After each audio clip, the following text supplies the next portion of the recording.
I'd imagined a fortress, steel gates, armed guards, concrete walls that screamed, "Keep out." What I got instead was a penthouse that felt like a secret kept in glass and marble. The elevator ride was silent. Just me, the Mafia boss, and his driver, the scarred man who'd introduced himself only as Victor before returning to his position behind the wheel. The city dropped away beneath us, floor by floor, until we were so high the lights below looked like scattered diamonds. His hand was still in mine, warm, steady, like an anchor. When the elevator doors opened, I stepped into a space that stole my breath. Floor-to-ceiling windows wrapped around the entire penthouse, offering a 360-degree view of the city. The skyline stretched endlessly in every direction, buildings lit like beacons, the river a dark ribbon cutting through it all. Inside, the decor was minimalist but rich, dark wood, leather, art that looked like it belonged in museums. "This is where you live?" I asked, my voice barely above a whisper. "This is where we live now," he corrected, releasing my hand to shrug off his coat. Beneath it, his white shirt was still damp from the river, clinging to the lines of his shoulders, his chest. I should have looked away. I didn't. He caught me staring, and something flickered in his eyes. Amusement, maybe, or satisfaction. "There are clothes in the guest room. Take a shower, get warm, we'll talk after." "I don't need—" "You're shaking," he interrupted gently. His hand lifted, fingers brushing my jaw, and I realized he was right. I was trembling. Had been since the warehouse. Since the kiss.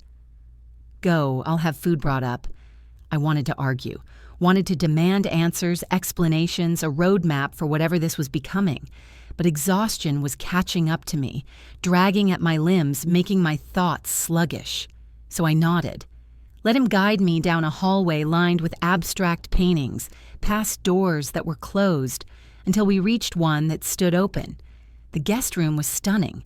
A king-sized bed draped in charcoal silk, another wall of windows overlooking the city, a door that led to a bathroom bigger than my entire apartment. "Everything you need is inside," he said. "Take your time." He turned to leave, but I caught his wrist. "Wait." He stopped. "Look back at me." "What do I call you?" I asked. "If you won't give me your name." "Call me what you've been calling me," he said. His mouth curved just slightly. "The Mafia boss. It's what I am. It's not who you are." That smile faded. He studied me for a long moment, something unreadable in his expression. Then he leaned in, close enough that I could feel the warmth of his breath. "You don't know who I am," he murmured. "Not yet, but you will." And then he was gone.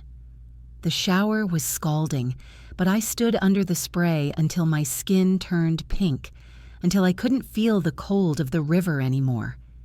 The bathroom was stocked with everything, expensive soaps that smelled like bergamot and cedar, shampoo that felt like silk between my fingers, towels so soft they might as well have been clouds. I tried not to think too hard about why he had all this, about the other women who might have used this room, this shower, these towels. It didn't matter.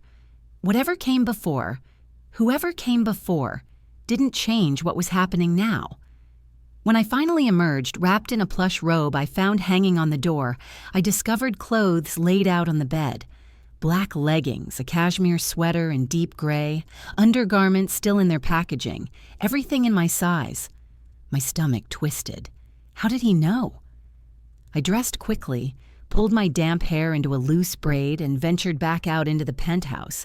I found him in what I assumed was the living room, standing by those massive windows, a glass of amber liquid in his hand. He'd changed too. Dark jeans, a black Henley that fit him like a second skin. His hair was no longer slicked back but falling slightly across his forehead, softening the hard angles of his face. He looked almost normal, if you ignored the gun, holstered at his hip. "Better?" he asked without turning around. "Yes, thank you." "Food's on the table." I glanced over and saw it, a spread that could have fed 6 people. Pasta, bread, salad, wine. My stomach growled traitorously. "I wasn't sure what you liked," he said, finally turning to face me, "so I ordered everything." Something about that, the casual excess, the thoughtfulness beneath it, made my chest tighten. "You didn't have to do this." "Yes, I did." He set his glass down and moved toward me, slow and deliberate.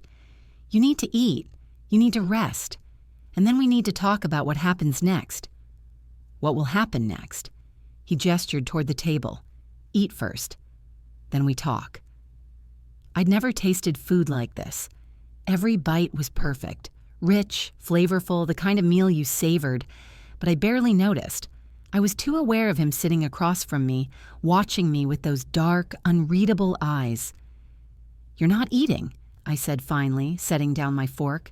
"I'm not hungry." "Liar." A ghost of a smile. "Maybe." I leaned back in my chair, studying him. "So are you going to tell me? Why does someone want you dead badly enough to run a car off a bridge?" His jaw tightened. "That's a long story." "I've got time. According to you, I'm not leaving." He reached for his glass, took a slow sip, then set it down with deliberate care. "I run operations in this city, legitimate and less legitimate. I have enemies, rivals, competitors, people who think they can take what's mine. 2 weeks ago, I shut down a trafficking ring operating out of the docks, made an example of the people running it." My stomach turned. "Trafficking?" "Children," he said flatly. "I don't tolerate that. Not in my city." There was something cold in his voice, something absolute. I believed him. More than that, I respected it. "The people I shut down," he continued, "were connected to a larger organization, one I've been dismantling piece by piece for the last year. They wanted to send me a message. Running my car off a bridge would have done that nicely. Except it was my car." "Except it was your car," he agreed. "Same make, same model, same color. You were driving on my route at the time I usually pass through. They thought they were killing me." I tried to process that, failed. "So this is just bad luck? Wrong place, wrong time?" "For you, yes." His eyes darkened. "For them, no. Because now they've put you in danger. And that's a mistake they won't survive." The way he said it, so calm, so certain, sent a shiver down my spine. Not fear, something else, something that felt dangerously close to excitement. "You said they think I matter to you," I said quietly, "but we'd never met before that night. How would they even know?" "They don't know yet," he interrupted, "but they will. I've had men watching you since the accident, making sure you're safe. And my enemies, they're always watching me. It's only a matter of time before they connect the dots, before they realize I pulled you out of that river, before they decide your leverage. So what's the plan? I hide here forever?" "No." He stood, moving to the windows, his back to me. "You stay here until I eliminate the threat. Then you go back to your life." Something twisted in my chest. "And you?" "I stay in mine." The words hung between us, heavy and final. I stood too, crossing the space between us until I was close enough to see my reflection in the glass beside his. "Is that what you want?" He didn't answer, just kept staring out at the city. "Because that's not what you said in the warehouse," I pressed. "You said I'd be yours, that you don't share. Don't let go. Was that just—" "It wasn't." His voice was rough. "But what I want and what's best for you are two different things. Stop deciding what's best for me." He turned then, and the look in his eyes made my breath catch, raw, hungry, haunted. "You think you want this," he said quietly. "You think you can handle my world, but you don't know what you're asking for. The violence, the danger, the fact that every day someone will be trying to take what's mine, and that includes you." "Then teach me," I said. "Show me your world. Let me decide if I can handle it. And if you can't, then I'll leave, but at least it'll be my choice, not yours." He stared at me for a long moment. Then slowly, he reached out, his hand cupping my face the way it had in the warehouse. His thumb brushed my cheek, and I leaned into the touch without thinking. "You're either very brave," he murmured, "or very foolish. Maybe both." That pulled a real smile from him, small but genuine. "All right. You want to see my world? I'll show you. But we start tomorrow. Tonight, you rest." "I'm not tired." "Liar." He echoed my earlier word, and his smile widened just a fraction. Before I could respond, his phone buzzed. He pulled it from his pocket, glanced at the screen, and his expression shifted, hardening into something cold and lethal. "What is it?" I asked. "They found your apartment." My blood turned to ice. "What?" "My men were watching it.